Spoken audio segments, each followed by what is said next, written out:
পরীক্ষায় বসার আগে হুঙ্কার চাকরিহারা সুমনের। যোগ্য চাকরিহারা শিক্ষক সুমন বিশ্বাস এসএসসি পরীক্ষা দিচ্ছেন হুগলির উইমেন্স কলেজে। পরীক্ষা কেন্দ্রে ঢোকার আগে সুমন জানালেন, আজকে পরীক্ষার পর নতুন করে আন্দোলনের রূপরেখা তৈরি হবে যোগ্যদের তালিকা প্রকাশ এবং তাদের চাকরিতে বহাল রাখার দাবিতে।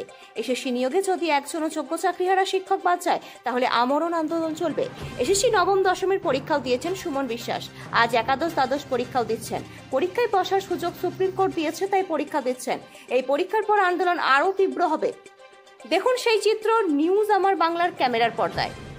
যারা যোগ্য ছিল এসএসসি 2016 প্যানেলে, তাদের মধ্যে একজন যোগ্য যদি বঞ্চিত হয়, সুমন বিশ্বাসরা আমরণ আমৃত্যু তাদের পাশে থাকবে রাস্তার লড়াইয়ে।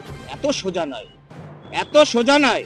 আমরা লড়াই ছেড়ে যাব না। দেহে যতক্ষণ আছে প্রাণ, এই লড়াই চলবে, দুর্নীতির বিরুদ্ধে লড়াই চলবে না। এগুলো আসতেই পারে। ভারতবর্ষের একটি অঙ্গরাজ্যের নাম পশ্চিমবঙ্গ।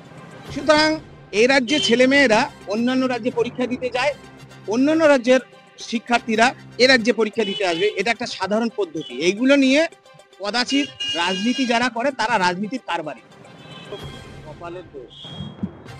কারণ এর আগের দিনই তো বলেছিলাম আমরা 7ই সেপ্টেম্বর প্রথম পর্যায়ে পাপের প্রায়শ্চিত্ত করে ফেলেছি। আজকেও একটা প্রায়শ্চিত্ত করতে এসেছি। আমাদের আক্ষেপ, দুঃখ যে আমরা যোগ্য, তা সত্ত্বেও আমাদেরকে একই যোগ্যতা নির্ণায়ক মানের পরীক্ষা দিতে হচ্ছে।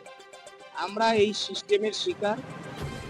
দুর্নীতির ভয়াবহ যে রূপ, তার যে কুপ্রভাব সমাজে, সেটা আমাদের উপর দিয়ে যাচ্ছে। এখন আমরা যাব কোথায়? সেজন্য পরীক্ষা নামক যে পদ্ধতি, সেই পদ্ধতির মধ্য দিয়ে অংশগ্রহণ করার চেষ্টা করছি। দেখুন, আমরা যেহেতু আমি এমএসসি আছে আমার জুলজির উপরে, তো এটা আমরা পরীক্ষায় বসতে পারতাম, আগের বারও পেরেছি।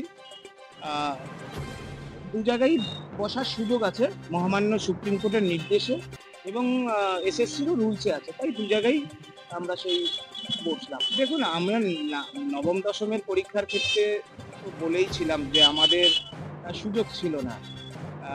তো আমাদের কাছে নবম দশম এবং একাদশ দ্বাদশ পরীক্ষায় বসার সুযোগ আছে, তাই আমরা বসলাম, চেষ্টা করছি মাত্র। তারা মাঠে ময়দানে লড়াই আন্দোলন সংগঠিত করুক, যাতে মাননীয় মুখ্যমন্ত্রী যে ভ্যাকেন্সি বৃদ্ধির কথা বলছেন, সেই ভ্যাকেন্সি যাতে বৃদ্ধি পায়, সেই দাবিতে তারা যেন আপসীন লড়াইয়ে থাকে।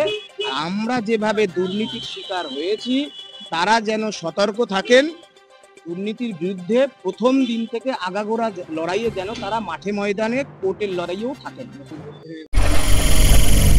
নিউজ আমার বাংলা, বাংলার মানুষের কথা বলে। এবার পূজার আনন্দ হোক আরো পরিপূর্ণ। ঘরে বসে উপভোগ করুন এবছরের পূজা পরিক্রমা। আপনাদের গ্রাম বা শহরের অলিতে গলিতে আসছে নিউজ আমার বাংলার 2025 পূজা পরিক্রমা, presented by LTM mobile, Mayapur, Arambagh, Hooghly.